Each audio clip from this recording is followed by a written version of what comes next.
I think it's time, isn't it? Yeah. Says we're live.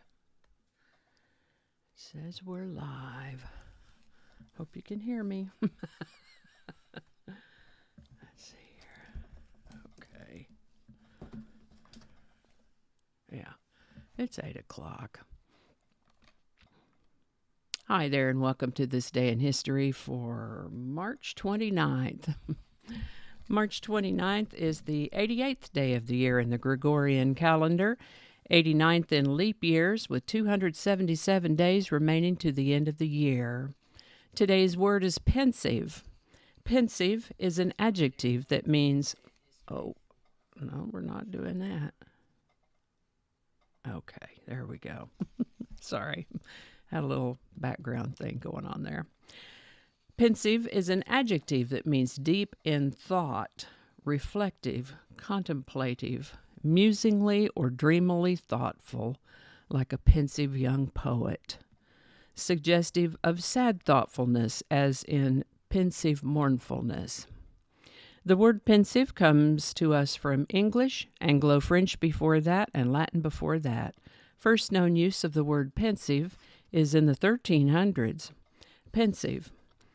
And with that, the War of the Roses was a series of conflicts between the houses of Lancaster and York, each vying for the English throne back in the 1400s. A major battle was fought near the village of Towton in Yorkshire on March 29, 1461, and the Yorkists were outnumbered by the Lancastrian army but prevailed by their position on a hill. The Lancastrians had to battle uphill. And as I saw that, I thought of the phrase, it's an uphill battle. It literally was an uphill battle.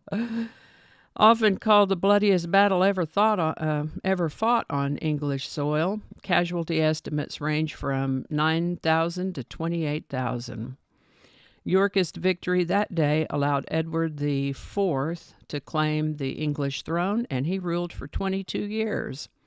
And while he was able to initiate relative stability and prosperity, people weren't done fighting, and the Wars of the Roses continued until about 1485. This is the birthday of the 10th President of the United States, John Tyler, born March 29, 1790. He'd been elected vice president in 1841 with William Henry Harrison as president. I'm pretty sure that we've talked about William Henry Harrison before. He died only 31 days into his presidency. A brief constitutional crisis ensued, and the details of the presidential succession were hammered out as they hadn't been before. There was some uncertainty at the time as to whether the vice president would succeed a deceased president or merely take on his duties, and John Tyler settled that question by immediately taking the presidential oath of office. John Tyler lived to the age of 71. Queen Victoria approved the British North America Act on March 29, 1867, creating the Dominion of Canada. This act established a federal system of government and powers divided between the federal government and the provinces, somewhat similarly to the United States with the state and federal governments. Let's see here. Yeah, there we are with that one. Mariner 10 was launched in 1973 with the idea of studying the planets of Mercury and Venus. They wanted to measure the environment, atmosphere, and surface characteristics of these two planets. And on March 29, 1974, Mariner 10 made its closest approach to the planet Mercury. Today's song is Lady Marmalade by LaBelle. Written by Bob Crewe and Kenny Nolan, Lady Marmalade, interestingly, nudged Frankie Valli's My Eyes Adored You, which was also written by Bob Crewe and Kenny Nolan, out of that number one spot from last week. The catchy melody, the risque lyrics, and the strong vocals all contributed to Lady Marmalade's popularity on the disco scene in the mid-70s. The song has been covered by other popular artists since then, featured in the movie Moulin Rouge.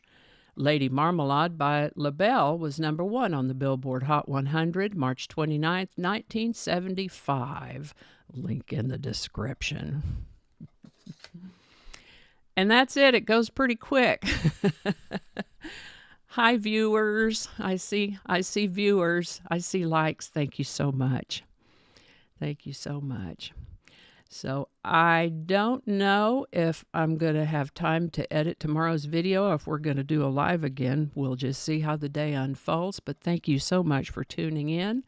Have a beautiful day yourselves, and I'll see you next time. Now we're going to look for the thank you very much button. And thank you very much.